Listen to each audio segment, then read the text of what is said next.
Welcome to the first week of our reflections on the words of Jesus from the cross.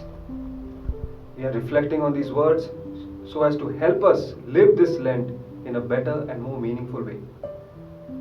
And the first words that we are going to reflect on this week are, Father, forgive them, for they do not know what they do.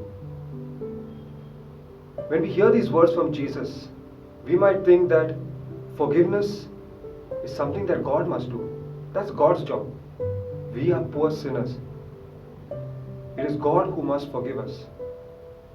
But we forget that we are made in the image and likeness of God. And if God is a forgiving and a merciful God, we ought to be forgiving and merciful people as well. This is exactly what Jesus is trying to communicate to us.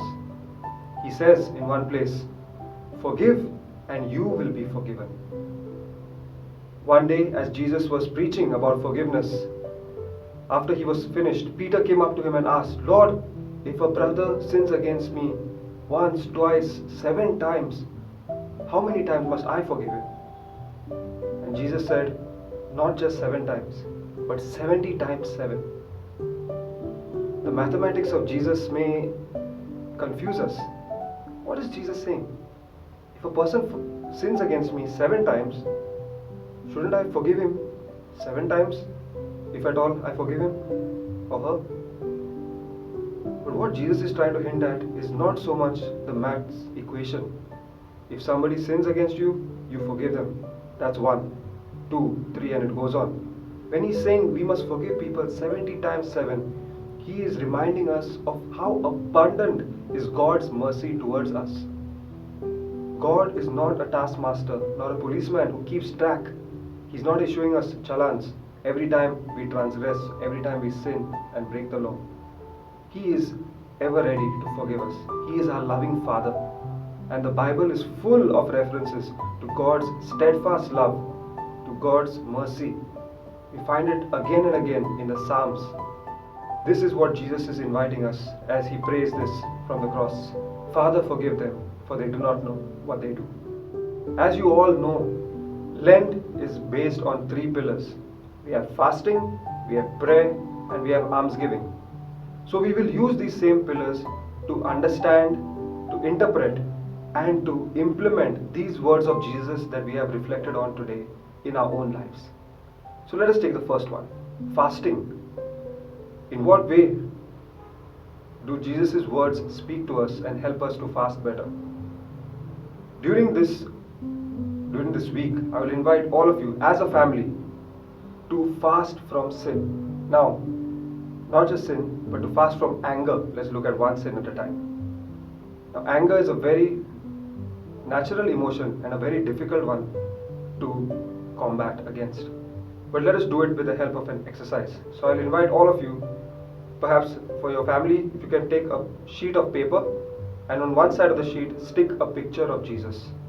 You can keep it preferably where you have set up your altar for Lent, your purple cloth, or if you have kept a table, keep that sheet of paper over there with the blank side facing you and a box of pins nearby.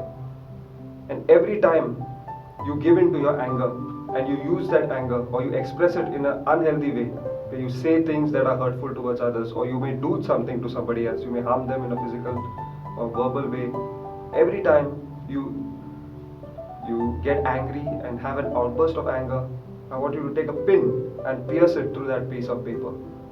So if you go to work in the mornings, or you go to school or college or whatever else you're busy with during the day, when you come back home in the evening, take a few moments, think about how many times you have given in to your anger and pierce those many pins into that piece of paper. To help you, you could also put a thermocol piece maybe on one side so it's easier to pin. Why are we doing this? Just to make us aware of how many times I have given in to my anger in a day and over a period of this 1 week. The second pillar is prayer. How can these words of Jesus help us to pray better? During this week, as a family, let us all pray for the grace to forgive others, as well as for the strength to control our anger. Anger is a good thing, but when it is not expressed well, that's when it can cause a lot of harm. So let us pray, preferably during our family prayers. Maybe you can dedicate 1 decade of your rosary to this intention. Lord, make us patient. Help us to forgive. And the third pillar is the pillar of almsgiving. Now, whenever we fast, our fasting should not just be for ourselves. Our fasting should lead into almsgiving. It should be helpful to others as well. And that is what we are going to do. So, just as you pin this piece of paper every time that you get angry, I want you to keep maybe a small bowl, again, somewhere close to this altar that you set up now for Lent, and drop a 5 rupee coin every time you have got angry, but you have prayed for that person when you come back during your family time of prayer or during your personal prayer, and you have asked God for forgiveness. And in your mind, at least, you have been able to forgive that person and ask that person for forgiveness. Every time you do this, for every time that you got angry, drop a 5 rupee coin. And at the end of the week, you will have quite a sum of money because there are so many of you at home. This money you take and give it to your parish priest or give it to the St. Vincent de Paul Society or any other charity which you feel will make good use of this money. Not to bring joy to people. Our anger has brought pain and hurt to others. Let us, through our fasting, our prayer and our almsgiving, bring joy to people. Until next week, thank you and God bless.